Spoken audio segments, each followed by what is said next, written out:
Assalamualaikum warahmatullahi wabarakatuh. Nama saya Fitri Firantika, NPM 1804041126 dari Ekonomi Syariah kelas D. Di sini saya akan menjelaskan materi tentang sejarah uang dan konsep uang untuk tugas mata kuliah fiskal dan moneter. Materi pertama tentang perkembangan sistem transaksi.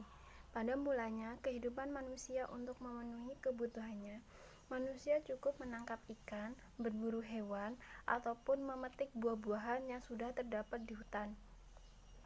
Dengan semakin bertambahnya populasi manusia, makin lama kebutuhan menjadi semakin kompleks jenisnya, dan malah semakin besar, sehingga tidak mungkin seseorang dapat memenuhi kebutuhan hidupnya sendiri. Setiap orang merasa membutuhkan barang-barang hasil usaha orang lain, karena fitrah manusia sebagai makhluk sosial sudah merupakan sunatul di dunia ini. Karena itu, sistem pertukaran barang dan jasa sangat diperlukan guna mempermudah proses pemenuhan kebutuhan hidup. Dalam sistem pertukaran barang terdapat beberapa sistem, yaitu yang pertama sistem barter. Barter merupakan sistem transaksi pertama kali yang digunakan manusia. Barter adalah suatu sistem pertukaran antara barang dengan barang, atau jasa dengan jasa, atau barang dengan jasa, atau sebaliknya. Namun, di dalam perjalanannya terdapat beberapa kendala, yaitu yang pertama, sulitnya untuk menyamakan keinginan atas barang atau jasa yang ditukarkan. Yang kedua, sulit menentukan kadar nilai barang yang kita tukarkan karena ada perbedaan jenisnya. Yang ketiga, sulit untuk menyimpan komoditas yang kita miliki sampai kita menemukan orang yang menginginkan atas komoditas tersebut. Biasanya barang tersebut rusak sebelum keinginan terrealisasi. Yang kedua, sistem uang komoditas. Uang komoditas dipandang sebagai uang paling lama. Sejak orang-orang menemukan kesulitan dalam sistem barter, mereka kemudian menjadikan salah satu barang komoditas yang bisa diterima secara luas. Dari segi kuantitas mencukupi kebutuhan untuk berfungsi sebagai alat tukar-menukar, dan unik hitungan terdapat barang komoditi dan jasa lainnya. Bangsa Arab Jahiliyah menggunakan unta dan kambing. Sebagian suku-suku Afrika menggunakan sapi dan kambing. Akan tetapi, kemudian muncul kesulitan dalam penyimpanan dan ketersediaannya. Selanjutnya, dipergunakan batu sebagai alat tukar. Tetapi, karena terjadinya penumpukan batu, akhirnya alat tersebut mempunyai nilai. Namun, tidak semua barang bisa menjadi uang. Diperlukan 3 kondisi utama agar suatu barang bisa dijadikan uang, yaitu antara lain, yang pertama kelangkaan, yaitu persediaan barang itu harus terbatas. Yang kedua, daya tahan, yaitu barang itu harus tahan lama. Yang ketiga, nilai tinggi, maksudnya barang yang dijadikan uang harus bernilai tinggi, sehingga tidak memerlukan jumlah yang banyak dalam melakukan transaksi. Yang ketiga, sistem uang logam. Seiring dengan perkembangan zaman, akhirnya manusia menggunakan logam mulia berupa emas, perak sebagai alat tukar. Proses tersebut berdasarkan atas kelangkaan yang masuk akal dan tidak mudah rusak dalam waktu yang relatif lama, serta mudah digunakan dan dapat diterima sebagai berbagai pihak. Diperlukan seseorang yang dipercaya atau tempat yang aman untuk menitipkan uang-uang logam mulia tersebut, karena khawatir akan resiko kehilangan atau resiko pencurian. Maka mereka menitipkan uang-uangnya pada penyimpanan tukang emas, tempat pertukaran emas, atau pemuka-pemuka agama. Yang keempat, uang kertas. Kepercayaan orang-orang semakin tumbuh terhadap banknot yang diterbitkan lembaga keuangan. Dalam kenyataannya, lembaga keuangan menemukan bahwa sebagian besar kertas-kertas ini berada dalam peredaran tanpa ditukarkan ke uang logam. Jadi, kertas-kertas ini menjadi yang digunakan secara langsung untuk membeli barang atau jasa dan tidak memiliki penopang secara total. Jika dulu terjadinya peralihan sistem uang dari logam ke kertas, adalah melalui proses perkembangan yang panjang, diawali dengan motif keamanan dan kenyamanan, bertransaksi menggunakan kertas-kertas banknot sebagai pengganti saldo emas yang disimpan di lembaga penitipan uang emas. Namun, kemudahan dan keamanan itu sirna ketika kemudian kertas-kertas itu menjadi uang dalam arti yang sesungguhnya secara hukum menggantikan posisi uang logam. Di sini orang-orang kemudian berpikir menemukan media lain untuk menjaga uang kertas dari resiko pencurian dan kehilangan pada satu sisi dan mempermudah transaksi pada sisi lain. Maka muncullah cek, kartu ATM, kartu debit, dan sebagainya. Selanjutnya, sejarah uang di berbagai bangsa. Yang pertama, uang pada bangsa Mesir kuno. Mesir kuno dibagi menjadi dua fase, yaitu Kerajaan Mesir Lama dan Kerajaan Mesir Pertengahan. Uang dalam berbagai bentuk adalah sebagai alat tukar perdagangan yang telah dikenal ribuan tahun lalu seperti dalam sejarah Mesir kuno, sekitar 4000 sebelum Masehi sampai 2000 sebelum Masehi. Mengenai sejak kapan yang digunakan sebagai alat tukar adalah emas. Sulit menemukan kepastiannya.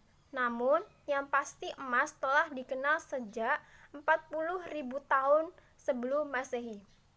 Sejumlah suku pedalaman sudah mengenal emas dan dijadikan sebagai alat budaya, khususnya perlengkapan spiritual kuno. Dalam sejarah, masyarakat Mesir kuno tahun 1932 sebelum Masehi, mereka memakamkan Raja Tutankhamen dalam peti emas seberat hampir 2.500 pound. Diperkirakan sejarah penambangan emas sudah dimulai sejak 2000 sampai 5000 tahun yang lalu. Yang kedua, uang pada bangsa Lydian. Lydian yaitu bangsa kerajaan Lydia yang dibangun oleh Giges di Asia Kecil atau Minor Asia dan menjadikan Sardis sebagai ibu kota. Pertama kali uang muncul di tangan para pedagang ketika mereka kesulitan dalam jual beli dengan sistem barter, lalu membuat uang. Pada masa Croesus, negara berkepentingan mencetak uang. Yang ketiga, uang pada bangsa Yunani. Bangsa Yunani membuat uang komoditas sehingga tersebar di antara mereka kapak dan koin-koin dari perunggu. Kemudian, merek membuat emas dan perak yang pada awalnya beredar di antara mereka dalam bentuk batangan sampai masa dimulainya percetakan uang tahun 406 sebelum Masehi. Yang keempat, uang pada bangsa Romawi. Bangsa Romawi pada masa sebelum abad ketiga sebelum Masehi menggunakan mata uang yang terbuat dari perunggu yang disebut ais. Mereka juga menggunakan mata uang koin yang terbuat dari tembaga. Dikatakan bahwa orang yang pertama kali mencetak adalah Numa atau Servius Tullius. Dikatakan pula koin itu dicetak pada tahun 269 sebelum Masehi. Kemudian pada tahun 2168 sebelum Masehi, mereka mencetak dinar dari emas yang kemudian menjadi mata uang utama Imperium Romawi. Di atas uang itu dicetak ukiran bentuk tuhan-tuhan dan pahlawan-pahlawan mereka, hingga masa Julius Caesar yang kemudian mencetak gambarnya di atas uang tersebut. Yang kelima, uang pada bangsa Persia. Bangsa Persia mengadopsi percetakan uang dari bangsa Lydia setelah penyerangan mereka terhadap kerajaan Lydia pada tahun 546 sebelum Masehi. Pada bulannya, uang dicetak berbentuk persegi 4, kemudian mereka mengubahnya menjadi bundar, dan di atasnya diukir tempat peribadatan mereka dan tempat nyala api. Mata uang tersebar luas pada bangsa Persia adalah dirham, perak dengan betul-betul murni. Yang keenam, uang dalam pemerintahan Islam. Apabila yang dibicarakan adalah sejarah perkembangan dalam periode pemerintahan Islam, Maka ulasan tentang uang dalam sistem permintahan Islam agak panjang dan terperinci. Karena itu, saya mencoba menyimpulkan poin-poinnya saja. Yaitu yang pertama, uang pada masa kenabian. Bangsa Arab di Hijaz pada masa Jahiliyah tidak memiliki mata uang tersendiri. Mereka menggunakan mata uang yang mereka peroleh berupa dinar, emas, Hercules, dan dirham perak. Dinasti Sasaid dari Irak dan sebagian mata uang bangsa Himyar dari Yaman. Tradisi kabilah Quraisy melakukan perjalanan dagang 2 kali setahun, pada musim panas ke negeri Syam dan pada musim dingin ke negeri Yaman. Tetapi orang Arab ketika itu tidak menggunakan dinar dan dirham tersebut pada nominalnya, melainkan menurut berat timbangannya, sebab mata uang yang ada dinar dan dirham hanya dianggap sebagai kepingan emas dan perak.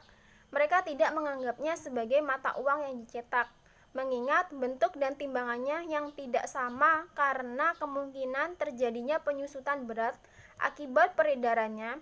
Karena itu mereka lebih suka menggunakannya berdasarkan standar timbangan tertentu yang telah mereka miliki, yaitu auqiyah, nash, nuh, miskol, dirham danik, kiroat, dan habah.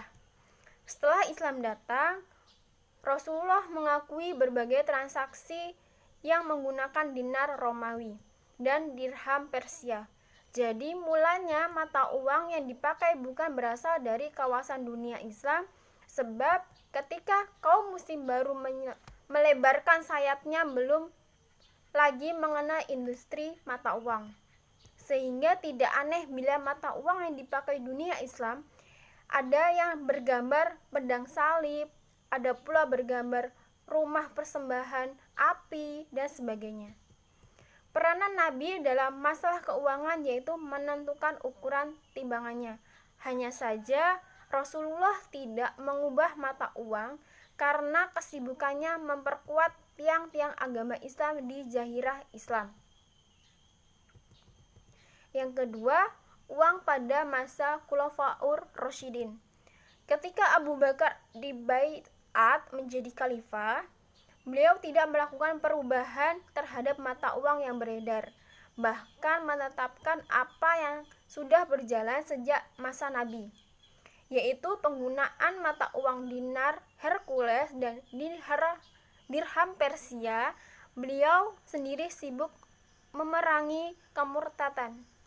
Pada masa Khalifah Umar bin Khattab pada sekitar tahun 18 atau 20 Hijriah dicetak dirham Islam, namun masih mengikuti metode cetakan Sasanid berukiran kisrah dengan beberapa tambahan kalimat tauhid dalam jenis tulisan kufi seperti Bismillah, Alhamdulillah, dan pada sebagian lagi kalimat Muhammad. Pada masa Khalifah Utsman bin Affan dicetak dirham seperti model dirham Khalifah Umar dan dituliskan juga kota tempat percetakan dan tanggalnya dengan huruf Bahlawiyah.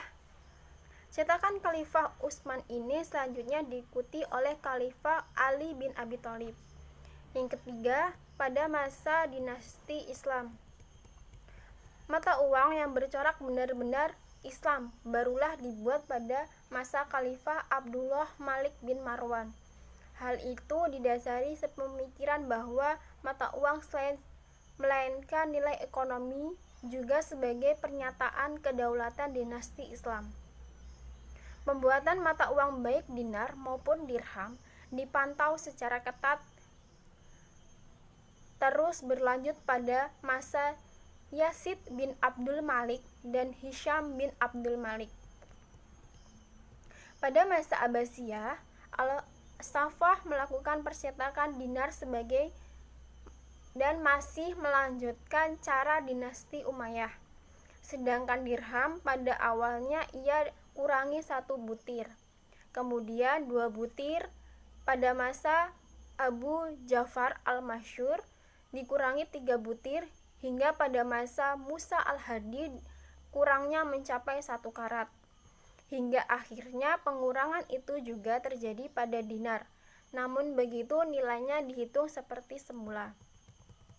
Dengan demikian, perkembangan uang pada masa ini dapat terjadi dalam 2 fase, yaitu yang pertama, fase pertama terjadi pengurangan terhadap ukuran dirham, kemudian dinar. Yang kedua, fase kedua, ketika pemerintahan melemah dan para pemburu mawali dari orang-orang Turki ikut serta mencampuri urusan negara.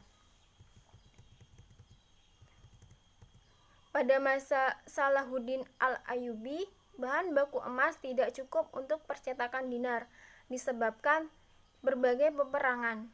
Karena itu, mata uang utama adalah perak dan tidak juga murni, bahkan separuhnya adalah tembaga. Hal ini terus berlanjut di Mesir dan Syam sepanjang pemerintahan Bani Ayyub.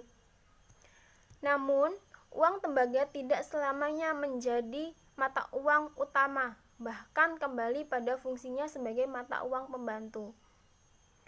Percetakan dirham perak kemudian kembali banyaknya bahan baku perak, gedung percetakan Mamluk mendapatkan perak secara teratur dari pertambangan Terol di Siberia dan Bosnia dari pedagang-pedagang senapan. Selanjutnya yaitu konsep uang dalam Islam. Dalam konsep Islam, uang adalah flow konsep. Islam tidak mengenal motif kebutuhan uang untuk spekulasi karena tidak diperbolehkan. Uang adalah barang publik milik masyarakat. Karenanya, penimbunan uang yang dibiarkan tidak produktif berarti mengurangi jumlah uang yang beredar. Bila diibaratkan dengan darah dalam tubuh, perekonomian akan kekurangan darah atau terjadi kelesuan ekonomi alias stagnasi.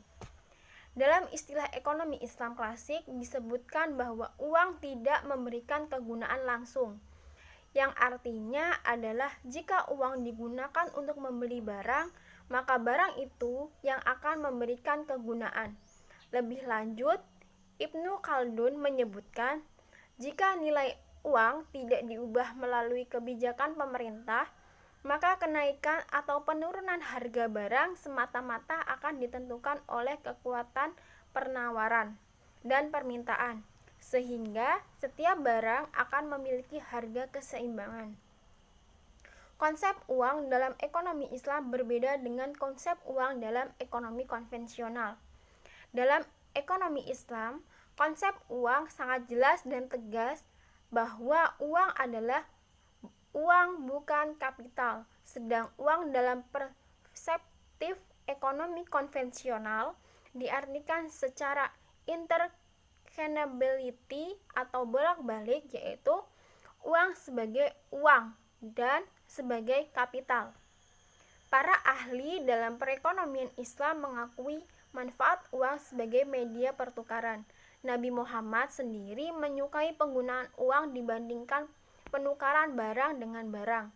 Pelarangan atas riba al-fard dalam Islam adalah langkah menuju transisi ke suatu perekonomian uang dan juga suatu upaya yang diarahkan untuk membuat transaksi barter bersifat rasional dan bebas dari elemen ketidakadilan serta eksploitatif. Sekian materi yang bisa saya sampaikan, kurang dan lebihnya saya mohon maaf. Semoga materi ini bisa bermanfaat untuk kita semua dan jangan lupa ditonton. Terima kasih. Saya akhiri. Wassalamualaikum warahmatullahi wabarakatuh.